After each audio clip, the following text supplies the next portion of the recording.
Welcome, everyone, and thank you for being here today.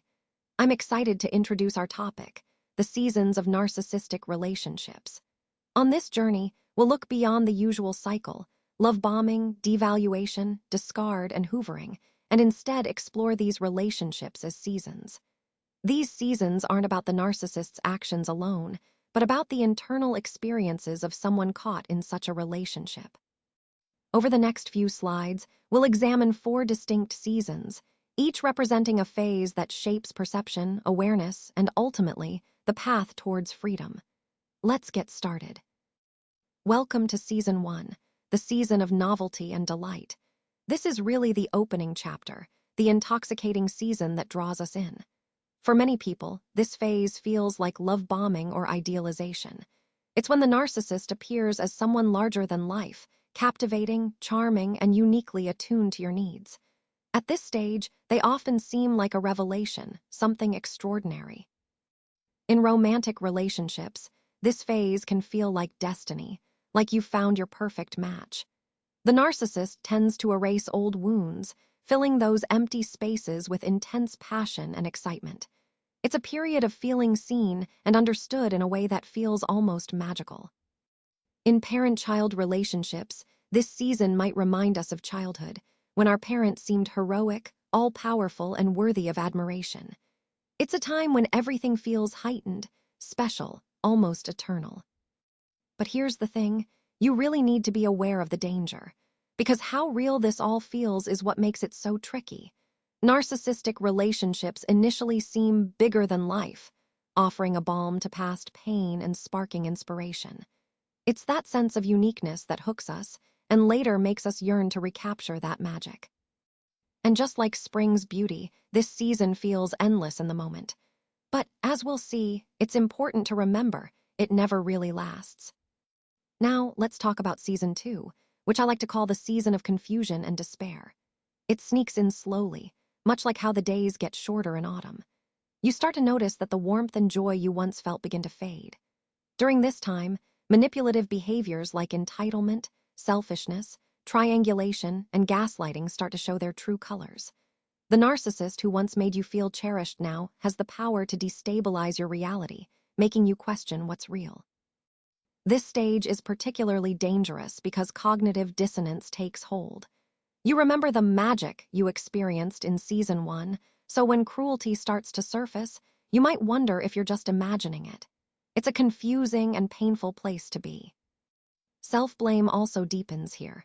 You might try harder, communicating more, reading relationship books, changing your behavior, all because you believe you can fix what's breaking. But often, these efforts only serve to keep you stuck. Trauma bonding becomes even more intense during this phase. The breadcrumbing and the occasional good days make you cling to hope, wishing for the warmth of summer in the middle of this cold fall. It's a cycle that keeps you hooked. And unlike the relatively predictable seasons of a year, this one can stretch on for years. While Season 1 might last a few months, Season 2 can be ongoing. It's in this confusion and despair that the most profound psychological damage occurs: internalized shame, self-doubt, and emotional exhaustion. Recognizing this pattern is essential so you can begin to understand what you're truly facing. Now let's talk about Season 3, which I like to call the season of seeing it. This is really the turning point in the healing process. Relief starts to kick in when you realize, it's not me, it's them. That moment of clarity where you finally understand that the issues weren't caused by something inherently wrong with you, but by their behavior. Grief also surfaces during this season. It's often a recognition that the magic of Season 1, the idealized view we had, was never real. It was just an illusion, a manipulation designed to keep us hooked. This realization can be painful, but it's necessary for true healing. Resistance still lingers. You might find yourself clinging to denial, like wearing shorts in October, hopping to hang onto that summer of idealization just a little longer. It's natural to want to hold on to the comfort of what once was, even if it's no longer serving you. Then comes the awakening, a sort of internal spring. This is when clarity truly hits. You start to see the pattern for what it is.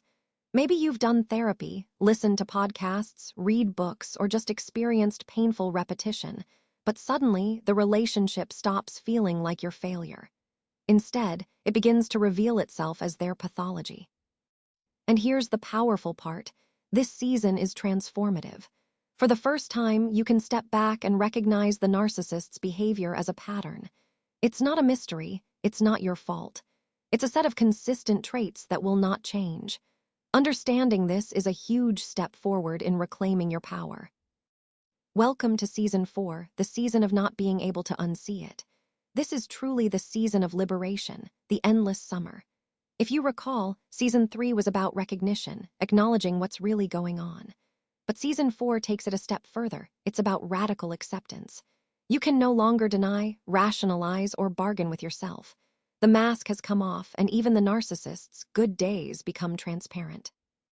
You see them for what they really are, fleeting performances within a larger structure of control and selfishness. As you reach this season, the trauma bond begins to loosen. That hope for the return of some magic fades away. Detachment grows naturally. You might still feel anger, sadness, or disgust, but it no longer feels personal. It's as if you're watching a stranger in front of you, not someone you're emotionally entangled with. This is where real freedom starts to emerge. Whether you decide to leave the relationship or stay for practical reasons, you do so without illusions. You no longer take the bait. You see things clearly and respond from a place of awareness. It's important to recognize that not everyone reaches this season. Some may remain stuck in Season 2, caught in confusion because they lack the information or support to move forward. Others might glimpse Season 3 but resist acceptance due to guilt or the seductive pull of hope, clinging to what might be instead of what is. But for those who do arrive at Season 4, the peace is profound. Once you unsee the truth, you can't go back, and in that impossibility lies true freedom. It's the end of wasted energy, false hope, and jousting with illusions. It's a powerful turning point, one that leads to genuine liberation. Let's take a closer look at why the seasons matter more than the cycles. The traditional cycle model, love bomb, devalue, discard, hoover, really focuses on the narcissist's predictable behavior. It's a pattern that describes what the narcissist does to the survivor at each stage. But what I want to emphasize today is that this model can sometimes make us feel like our healing depends solely on the narcissist's actions. Now enter the seasons model. Instead of just seeing these phases as external cycles dictated by the narcissist, this model invites us to see something deeper. It's about how our perception and inner experience evolve over time. Think of it as seasons in nature: spring, summer, fall, winter, each representing different states of awareness and growth. By reframing our journey this way, we're reminded that healing isn't a straight line. It's not just about waiting for the narcissist to change or for things to get better externally. It's about our own unfolding awareness. It's a seasonal passage. Sometimes we're blooming, sometimes we're shedding, and other times we're resting. All of these phases lead us toward wisdom. Most importantly, this perspective helps us understand that our progress depends on our inner journey, not just on external circumstances. It's a gentle reminder that healing is a natural, seasonal process, one that unfolds at its own pace toward greater clarity and strength. Seasons cannot be rushed. Spring comes in its time, and winter departs in its time. Similarly, in narcissistic relationships, survivors often spend years feeling confused before clarity finally blooms. It's a process that requires patience and compassion. But if you do the work, seeking education, support, and practicing radical self-compassion, you will eventually reach what I like to call the season of liberation. Season 4, as challenging as it can be, may scorch at times with painful truths. Yet it also offers warmth, peace, and the light of freedom. Once you see the narcissistic dynamic for what it truly is, you can't unsee it. That newfound clarity is powerful because it marks the end of self-blame. And from that place of understanding, healing begins. So remember, this journey is about patience, education, and compassion. It's about recognizing that liberation is possible, and that once you see clearly, you can embrace the freedom that's always been within reach.